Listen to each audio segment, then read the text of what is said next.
Hello,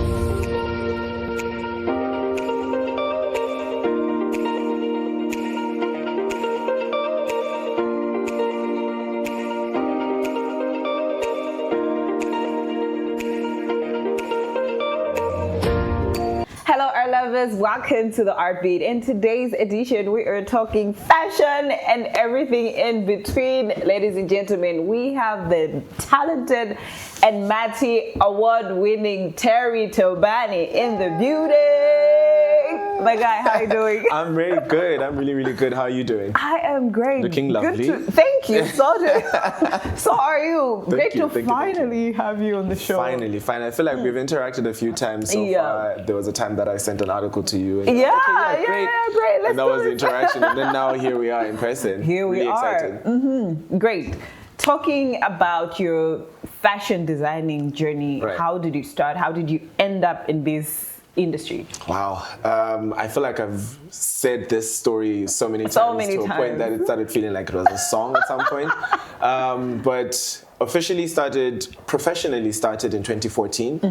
We started off as Terry Made Designs. Okay. And we traded as Terry Made Designs for well over 10 years. Yeah. And then in 2024, when we were part of a program that was run by the French Institute of France in South Africa, Malawi and Lesotho, IFAS, we then rebranded to what we now know as Terry Thobani, that everybody has come to love. Yes. Terry Thobani has been a journey. Making clothes has been a passion of mine from as little as I can imagine, because my mom used to make uniforms, school uniforms for us, pajamas, altar clothes and things like that. So I was always very passionate about stuff like that, and just watching her do that, it always just it intrigued me. And then I said, let me take this up and see what I can do. So for some time I did it as a part-time gig while I was working as a chef for a couple of years. And then in 2017, that's when I said, let me now actually fully focus on this. I went and studied fashion design and pattern drafting in Accra, Ghana, one of the biggest fashion capitals in Africa. And that was an eye-opener, because it just opened the passion for me even more, from coming from a place where fashion shows were so little to almost non-existent, to going to a place where there's a fashion show almost every day, almost every weekend, sometimes a show that would happen for an hour, So I got exposed to the things that I was already very passionate about. But lo and behold, COVID had a very, very different plan. True. Because I came back in 2020, and at the peak of COVID, there was no business, you're not making clothes for anyone. So it changed the game completely. And then from there, like you said, the global village that the world has become now, where people were interacting more online. That's where we now also started trying to see what it would look like for us to put our work online and reach out to a lot more people than the locals that we had in Malawi. And that also really did change the game for us. And I mean, here we are now, award-winning. I love it for you. Now, a lot of people might be coming across you and your work and your brand for the first time, or maybe they're like, oh, I've heard that somewhere, but I'm not really sure what these guys do. What would you say is something that you specialize in? Is it women wear? Is it men's wear? I just want you to throw it out there for people to know. Okay, so Terry Thobani is a contemporary luxury clothing brand, fashion brand actually. We do so much more than just make clothes. What we do is we create pieces that are like a lifetime worth of art. We work with dead stock fabrics and secondhand pieces, clothes that other people would consider dirt. Before we started recording, we were talking about how there's fast fashion, the coming in of things like Shein and Temu and all these other brands that are producing clothes, not high quality. They're sometimes decent quality, but they're not sustainable. Things that are trend based. They're probably just convenient. Very convenient, very cheap labor. So they're things that are really affordable that a lot of people can get their hands on, and it makes it a little harder for brands like us to actually reach the masses. But the beauty of our brand and our work is because we work with niche fabrics, because we work with limited stock of fabrics and pieces, we make once-off pieces. Sometimes it'll be 1 or 2 or maybe 3. At most, we can make 10 pieces from that same fabric because of the scarcity of the fabric. So what we do is we create heirloom pieces, things that you won't find everybody else wearing, you know. So unique pieces, comfortable, versatile, and functional. Those are the 3 main tropes of the brand. We try to make sure that whatever we make shouldn't be something that you'll wear today and then you'll put it at the back of your closet, but it should be something that you should be able to reach for on an everyday, you know, whenever you feel like wearing it. These are pieces that can easily blend into your closet. So we make everyday clothes. Yes, we do also make custom pieces for weddings, engagements, and all these special occasions. But what we still try to do, even in those situations, is make pieces that no one will be like,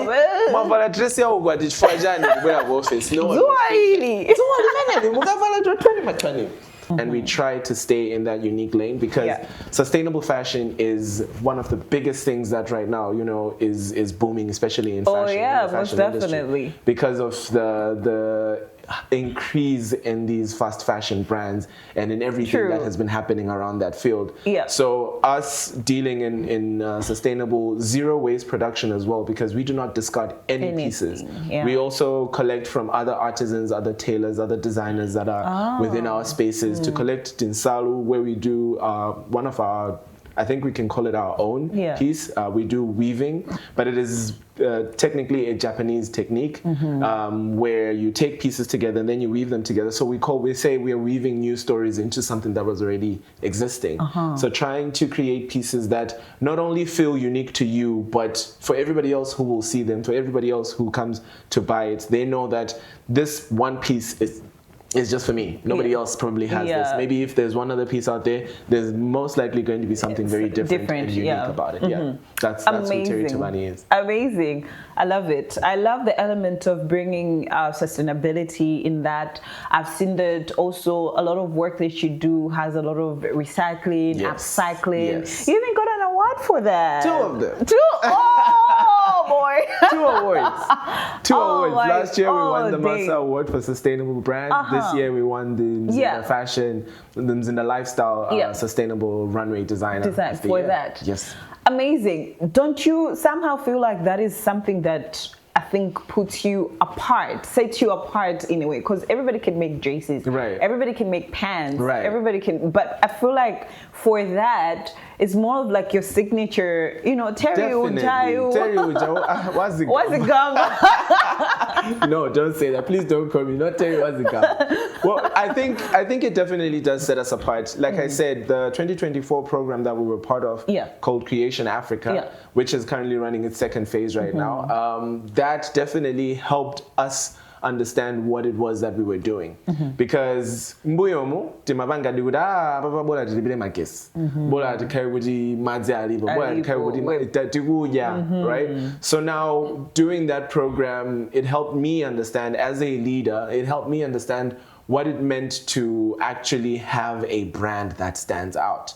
And we basically broke everything down to fully understand how to market a sustainable brand, how to separate ourselves from everybody else who's also doing the same thing, because, you know, we're not the only ones, right? A lot of people are also on that sustainable wagon right now, and everybody is pushing to make sure that they have unique pieces, and we all love what everybody is doing. I personally, as a fashion curator, as a fashion enthusiast, I am obsessed with what everybody else is doing. But how we separated ourselves was we still tried to stick to that African-esque energy by using zitenje, by using all these other fabrics that are at our disposal. You know, kuma kulisuda mabelo kunsika kuja ansalo, kuma kansalo zo kongola, kuma zima limited, right? So utilizing those pieces is exactly what we wanted to do, so that we could also separate ourselves from the masses that are now also on that sustainable wagon, because denim is such a very big thing. A lot of people are, and because there's a lot of production of denim, that's why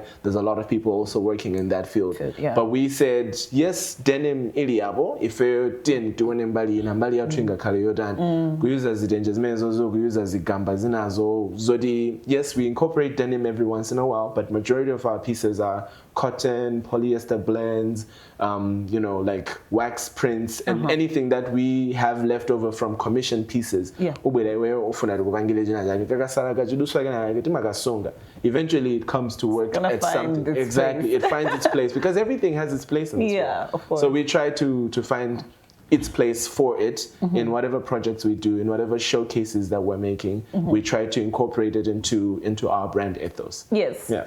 Speaking of showcasing your work, you've showcased your work in fashion events here in the country as well as in other countries. Yes. Abroad. Indeed. International. We've seen a lot in our fashion industry. We've seen we can point out, we can do better this way, that way. I feel like you're in a better place because you've seen things from elsewhere and you've seen what we currently have in our country. I want you to bring in the contrast of like where we're doing better or where we're heading the right direction or how best can we go about what in our fashion industry in the country. I love that. Instead of us picking apart what is going bad, we're looking at what we are doing right. And what we are doing right is letting people put themselves out there more. Because this year alone, we've been part of 3, if not 4 fashion events. This year so alone. far, and this is like, and we're like this was halfway, on the first half quarter, of the year, right? So in the first half of the year, we've already been part of 4 productions, right? Zomba City Festival, Kabula Festival, Zinda Lifestyle. There was another, I'm trying to remember what it was, but there's been a couple of other things, right? And people recognizing what fashion is doing for the entertainment industry, for me, has been one of the biggest wins that we have received, because we've shifted from fashion designers being Antoso Gazazi Nkose only to people who make graduation outfits, to people who are making finale dinner looks, to people who are making your looks, Isa, who's making bomber jackets for so many of these Malawian acts that you see taking to the stage. For me, that is the recognition that what fashion out there is all about. Because I think we've had a very, very big misconception of what fashion shows per se were supposed to be. You know, I think a lot of people just think fashion shows are entertainment. Let's go watch models on the runway, beautiful people, we'll clap if it's my sister on the runway, yay! You know, and then we'll go home and then we haven't supported them. But what we do now is what the culture has been taught now is that people come to fashion shows and fashion events to attend, to see, to scope out some new talent, and to buy. Right? Definitely. Literally, people are buying pieces right off the runway. I liked that. Q Malawi, shout out to you. He did a purchase at the Kabula Festival. He definitely supports the art industry. He's been supporting the art industry for a very, very long time. True. And you know, one of our pieces was right on the runway. Titango Mari's a show. He comes like, I was like, whoa, wait. Calm down. I said, I was like, no, he bought it right there and then. And for me, that's the support that we are all looking for. And that's the support that a lot of the fashion designers that are up and coming are looking for. Shout out to Lily Alfonso for also putting as many creative designers on, because we were also just part of another program called the Creative DNA that was powered by the British Council, which also helped shape what fashion is. I think another big thing to note is the way the rest of the world treats fashion. They don't treat it as a hobby. They don't treat it as a side job. They treat it as something that someone is making their life from. You know, they're getting their bread from that. And we are also recognizing that, you know, Lily Alfonso did that with the Creative DNA by teaching us how to boost our businesses, how to grow, how to align ourselves with the rest of the world so that we can also be globally viable. You know? So I think we are learning slowly, but it's actually moving at a really, really good pace, because I mean, Terry from 2015 will tell you that it was a challenge to put together a fashion show back then. Terry today will tell you that I'm getting calls almost every day to say, we need your help to put together an event. We need your help to direct a fashion event. And for me, that's growth. That goes beyond what I would have ever imagined the fashion industry in Malawi to look like. Okay, we love to see it. And we love the fact that it's definitely heading the right direction. Right now, I think we've seen a lot of even fashion conversations happening and all these art events kind of merging. You know, you see visual art, you see fashion coming together. I think it's definitely brilliant and lovely. We love it. Now, still talking about the challenges that you're facing. I understand that money, we want to make money at the end of the day, whatever the case. Like, if we're being honest, yes. if I'm gonna work, if I'm gonna stay up all night, if I'm going to use my brain, I have to get paper at the end of that day. Let those zeros make sense. They have to, one way or the other. Is it something that's happening in the fashion industry, at least for you? Well, about that. Next question, please. Thanks. No, I definitely can say we're privileged enough to have a healthy client basis. Yeah. It's growing day by day. Yeah. Also, being in between Blantyre and Lilongwe is a challenge, because seeing how the Blantyre scene is, seeing how the Lilongwe scene is, I can't lie and tell you that I'm the only designer in this country. There's so many people. There's so many people who do great quality work. There's so many people who do, basic work. There's people who are quick. There's other people who will take their time. So I think for us, we are doing okay. It's sustaining us. It could be better. It always could be better. And we're always growing. We're always looking for you. Please support us. Buy from us. Jonde. Please. Put it in Put it sinanganga amadakangona rasta amaganiza zambili mbili leti salowele mfuna kuti dikale marasta ga. So please do support us. I think another thing worth noting is the fact that we also expand ourselves beyond just making clothes. That helps, because like I said, Terry Thobani also operates as a fashion curating business.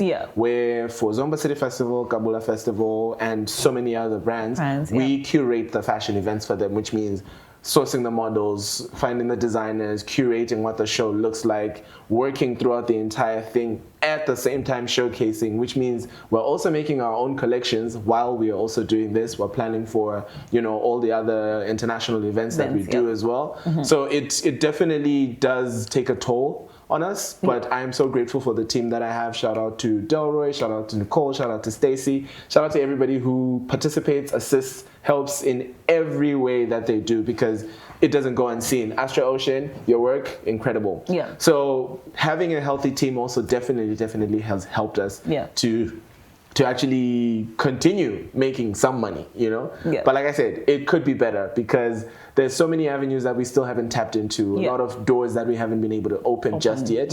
But I am hopeful that, the second half of the year will help us open those doors and reach the rooms that we're trying to be in. And make more money. Of course. For sure. For sure. Appreciating the team that you work with. You threw in the name of Lily Afonso somewhere in there.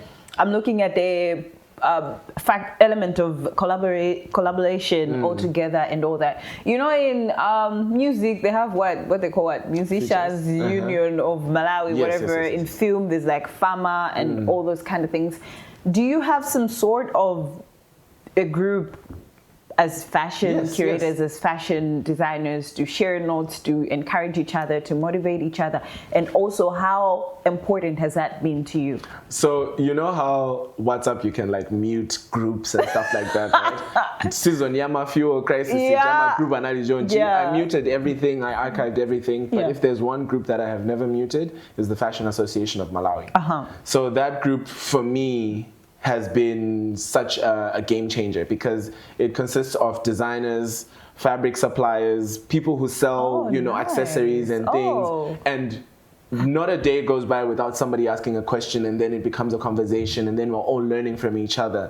Because you can imagine, if you are in a particular field and I am in a particular field, but we are somewhat in the same field, you know certain things better than I do. I know certain things better than you do. For sure. And the only way we can help each other is if we are talking on that platform. If you come and say, I have this question, I can easily respond and say, oh yeah, look at this video, think about this. That's what that fashion association has been for us. It has definitely changed the way we source fabric, the way we source accessories, because before, I would have to go out to the market and look and walk into every fashion store, every fabric store, and try to find one small piece that now, if all I had to do was just text on that group, and then the person like, who supplies that says, I have it in my shop. I even deliver. So deliver. You see, I mean, again, shout out to Wellwoods in Blantyre, because that's the service that they provide for us as well, and for all their clients, where they say, you purchase from wherever you are, we will send it to you on our bill. And for me, that makes me want to even work with them even more, because that shows me that I know I'm getting great quality. I know that the quality that they have is going to be, nobody else can beat it. You know, and the price is perfect, because if I know I'm spending this much to get this quality fabric and I am charging this much for my client, they know they're getting great quality. They know they're getting something that's also unique, staying in line with what we do. So definitely that group as a whole has definitely changed the fashion game for those who are on that group. If you're not on the group, please, you can find me by WhatsApp or group, because there's a lot of people that are also up and coming who don't know that there's platforms like this. And it helps to know that there's people out there who are willing to help. Sometimes it can be a very difficult journey. Being a designer, everybody wants to be unique, you know, so I think a lot of people get scared to say, if I talk to somebody else about my design and then I now see it on their platform, how am I going to feel? Especially if, say, for example, you are, you know, Gucci, and I come to you and say, hey, I have this idea, how can I execute it? You have the finances to execute it. I do. And then if you actually go and execute it, I can't claim, you know, because everybody will be like, you it's Gucci. Gucci, you know, so things like that. I think people need to know and understand that there's a community, and a growing community of designers and artisans that would love to be part of these associations. So let's all come together, let's work together, because collaboration doesn't always mean that we have to sew the thing together. It could mean that you source the fabric, I do the sewing, or I do the fabric sourcing, you do the sewing, or we come together and we create a piece together, and we all get claim of whatever that piece is. Because a lot of people fear that if I share my ideas with you, you will steal them. And if you have the finances to execute them, you will do better than I would. But coming together to create, to co-create, to put these things together as a team, as a whole, I think that's definitely also going to set us apart from the rest of the world, because every brand tries to do everything on their own, which has been a very, very big problem from way back. But with the coming in of things like the Fashion Association and Creative DNA, which brought a pool of designers together, both new and old, it definitely showed us that it really, really doesn't kill you to ask for advice. It doesn't kill you to assist someone or to be assisted, because it just shows that you are capable of learning, you're capable of teaching as well. And I think the Fashion Association, Creative DNA, and as many other platforms as we have created as a fashion industry for the designers, the models, stylists, hair, makeup, and everyone in between, we've gone to show that we can work together and we can grow and expand our fashion market. Definitely. As a Malawian-based fashion curator, fashion designer, what kind of support would you love to receive from us, the people, to you guys, for you to be able to operate in a conducive environment, in a space where you feel like, okay, I think indeed we know. You know? I think so far so good. Shout out Malawi, Mumvera, and the expats that are also coming into the country, foreigners. You know, you read a magazine online, you read an article somewhere, you'll watch an interview, and then you'll say, oh, I want to support. I see you make these kind of pieces. Can you make me these kind of pieces? I like the idea of creating with someone, because I think what I like to do is I like to put a bit of my soul in my work, and I want whoever is purchasing that piece to also feel like a bit of themselves is in that piece. Because, you know, copy paste is so great, but it's also so cliche. If you can come and sit down with me, if we are able to have a consultation and we talk and say, I get to understand what it is you're looking for. When I'm creating with you in mind. That's what I also enjoy quite a lot about our brand and our work, because it's so unique to everyone. We might replicate the same thing, but it will be so unique to each and every single person. So as a nation, as a people, I think what I would ask would be don't stop supporting us in the manner of, following us on social media, inquiring, telling us what you're looking for, because a lot of people fear. I think that's a limitation, not fear. The limitation. What design and design which is something that we have. It has to be a very special occasion. Which is not always the case, and also understand what the designer that you're going to makes because not everybody makes suits. We like to make suits, but it's not something that we do on a regular. Our suiting is very different from what everybody else does, and we try to still stay unique and stay different as we make those kind of pieces. Because the idea is there's enough space at the table for all of us to eat. Of course. So just because I'm a designer doesn't mean good now I should be able to make suits, I should be able to make my ball gowns, I can be able to make all those things. But I've honed everything down to contemporary luxury. Pieces that you can pick up on a regular day, you can go to the office in, if you style it up, if you style it down. These are the kind of things that we like to make. So I think supporting us in the field that we're in will go a long way, so that we also don't disappoint you when you come and you say, Pinterest, or it was an AI developed piece, and then when I'm telling you this style is a little complicated with the nsalo that you want, and also with the body type that you have, also understanding those things, because like I said, consultations are very important. A lot of people just think they're a designer. So I've been trying for so many years to kill that myth, because helping people understand Kudi, it's not really just about Kusoga Jova, right? But it is about the principle of creating that piece together and piecing it together. It might look simple from your standpoint, but when you sit down with me and then I break it down for you, then you'll be like, makes sense. So things like that, I think supporting us and understanding us in our fields will definitely go a long way. It will take away quite a lot of headaches. Because I think also the reputation that tailors have had over the years. We are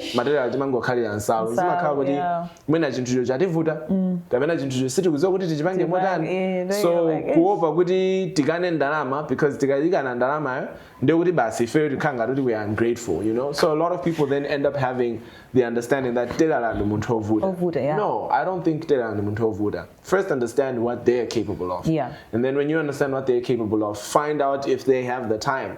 Because, I've got a back order of like 5-6 other people that I'm working for. And then you come and you say you want this by Friday. That means I need to put everything else on hold and focus on your piece. I'm not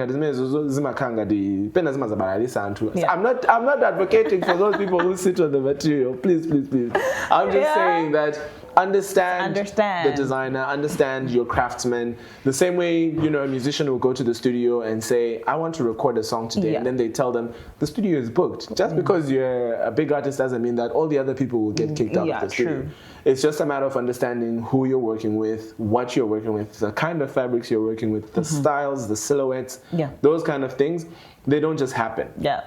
Take time to understand, take time to talk to the artisan and create with them. I think that's definitely going to go a long way. Amazing. As we're wrapping up our chat, someone will be like, okay, I love his work, but where can I find their brand? Instagram.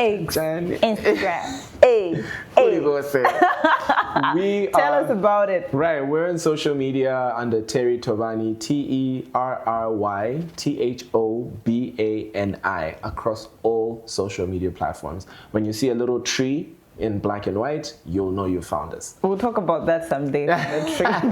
Oh, that's our brand. That's our brand emblem. Yes, like you said, we'll talk about it another time. If I go into it right now, that's another hour. All right, Terry, thank you so much for coming through. Thank you for having me. We love and appreciate your presence, and I'm sure that also these people do appreciate the fact that you're here, getting to know you even more and better, and understanding your craft. So yeah. Thank you you so and much. congratulations on that Thank you, award. thank you. Ooh, we need more of Appreciate it. those. We need more of those. Yeah. Continue supporting us because Yeah. I mean, both these awards were voted for by the people. By the people, yeah. I mean, we couldn't have asked for anything better. So Yeah. please. Osa, see ya. All right, amazing. Thank you so Thank much. you. All right, beautiful people, that's a wrap. Everything Terry, Thobani, everything fashion. You've heard it by yourselves. Many thanks to you for being there. The name is Chisomo Nyirenda. Until next time, goodbye.